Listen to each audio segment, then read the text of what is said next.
कि इस वीडियो में टाइफाइड फीवर के बारे में स्टडी करेंगे। टाइफाइड फीवर का अदर नेम होता है इंटेरिक फीवर।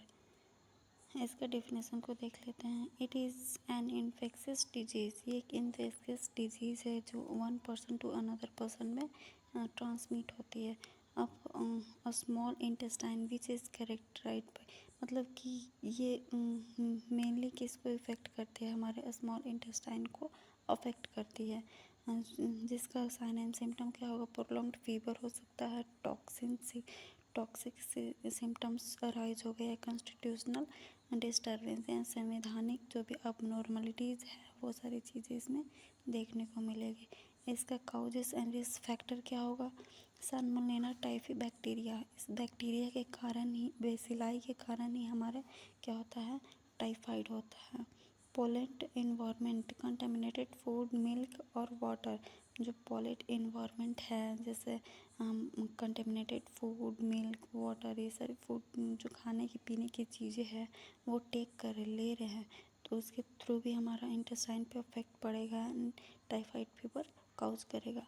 अनहेल्दी हैबिट्स जैसे लैक ऑफ पर्सनल हाइजीन। अगर हमारा पर्सनल हाइजीन ही परफेक्ट नहीं है, बेटर नहीं है, हम अपने खुद के बॉडी को क्या हाइजीन मेंटेन नहीं कर रहे हैं, तो उसके वजह से भी होगा।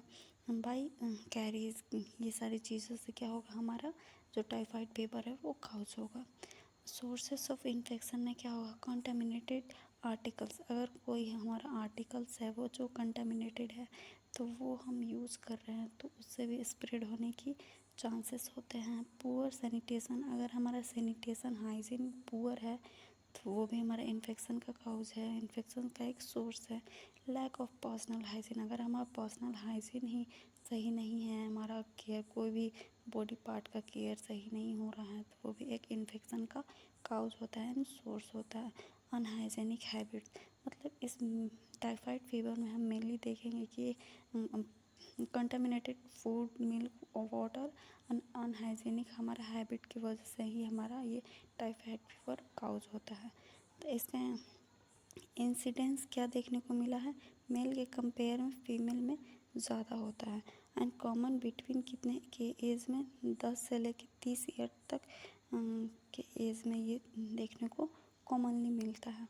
डायग्नोस्टिक इवाल्युएशन क्या होगा, इसका हिस्ट्री कलेक्शन करेंगे, उसके पास प्रेजेंट हिस्ट्री को कलेक्ट करेंगे एंड साइन एंड सिम्टम के अकॉर्डिंग उसको डायग्नोस्टिक इवाल्युएशन करेंगे। सीबीसी ब्लड टेस्ट करेंगे, फिजिकल एग्जामिनेशन में हेड टू टू एग्जामिनेशन करेंगे। विडाल टेस्ट, टाइफाइड फीवर के लिए हमारा मोस्ट कॉमन टेस्ट कौन सा है, विडाल टेस्ट।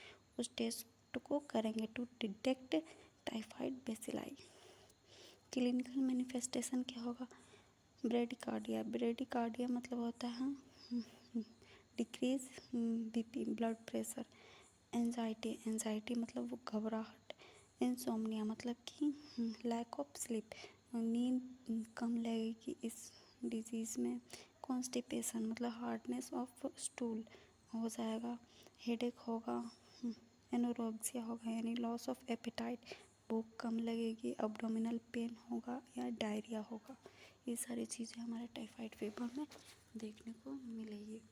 अब और है red spot on chest, chest पे हमारा रेड स्पॉट देखने को मिलेगा। ओलिगोयूरिया मतलब फ्रीक्वेंट यूरिन पास आउट होगा। पैलर कलर मतलब स्किन का कलर कैसा हो जाएगा, पैलर हो जाएगा। नोजिया एंड वोमिटिंग होगा। ओडीमा इन lymph node of small intestine, मतलब हमारे स्मॉल इंटेस्टाइन तो अफेक्टेड हो रहा ही है, उसके साथ साथ हमारा जो लिम्फ नोड है वो भी स्वेल हो जाएगा, उसमें एडीमा हो जाएगा। लॉस ऑफ वेट, एनोरेक्सिया हो रहा है, भूख कम लग रहा है तो उसके डायरिया एंड वोमिटिंग भी हो रहा है तो उसकी वजह से क्या होगा, लॉस ऑफ वेट हो जाएगा। ड्राई टंग होगा एंड डब्ल्यूबीसी हमारा इंक्रीज कर जाएगा, क्योंकि ये हमारे इंटेस्टाइन को इन्फेक्शन काउज कर रहा है। तो इन्फेक्शन से फाइट के लिए क्या करता है, डब्ल्यूबीसी अपनी संख्या को बढ़ाता है, तो उसकी संख्या क्या हो जाएगी, इंक्रीज हो जाएगी। अब इसका मैनेजमेंट क्या होगा, एंटीबायोटिक्स देंगे, ब्रॉड स्पेक्ट्रम ड्यूरसी देंगे उसको।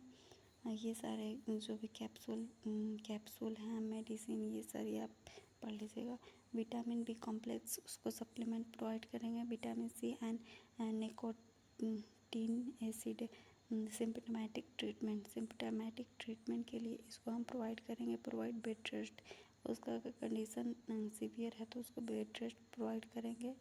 टीपीआर मॉनिटरिंग, टीपीआर मतलब टेम्परेचर, पल्स एंड रेस्पिरेशन, उसको मॉनिटर करेंगे time to time. Health education provide करेंगे कि आप अपना personal hygiene and environmental hygiene अगर कैपेबल है तो उसको मेंटेन करके रखें। पर्सनल हाइजीन उसको मेंटेन रखेंगे। I/O चार्टिंग उसको करेंगे। इसका प्रिवेंशन क्या है? स्ट्रिक्ट आइसोलेशन, अगर उसका कंडीशन क्रोनिक में चला गया तो उसको स्ट्रिक्टली क्या करेंगे? आइसोलेट कर देंगे। Safe disposable of faecal matter, मतलब कि उसका जो फीकल मैटर्स है उसको सेफली डिस्पोजल करेंगे ताकि वो अदर पीपल में ट्रांसमिट या इन्फेक्शन काउज ना करे। हेल्थ एजुकेशन प्रोवाइड करेंगे regarding typhoid fever. Safe water supply, मतलब कि जो भी वाटर वो सप्लाई करते पीते हैं, वो सारे फूड हो या फिर वाटर हो, कोई ड्रिंक की चीज़ें हो, खाने की चीज़ें हो, वो सारी चीज़ें हम उसका जो होगा सेफ़ एंड प्योर होना चाहिए। एंटी टाइफाइड वैक्सीन, टाइफाइड के लिए हम वैक्सीनेशन प्रोवाइड करेंगे। ये सारे हमारे इसके प्रिवेंशन है। इसके नर्सिंग मैनेजमेंट में भी यही होगा, उसको वैक्सीनेशन देंगे time to time, vital sign check करेंगे, उसको प्रोवाइड करेंगे जितने भी थिंग्स है फ्रूट वगैरह वो सारे उसको प्रोवाइड करेंगे। अवॉइड करेंगे स्मोकिंग वगैरह, अल्कोहल वगैरह को, क्योंकि हमारे ये जीआई पे भी अफेक्ट कर रहा है इसलिए। और एजुकेशन प्रोवाइड करेंगे regarding typhoid fever and hygiene के बारे में, उसको और उसके फैमिली को नॉलेज प्रोवाइड करेंगे। Thank you so much.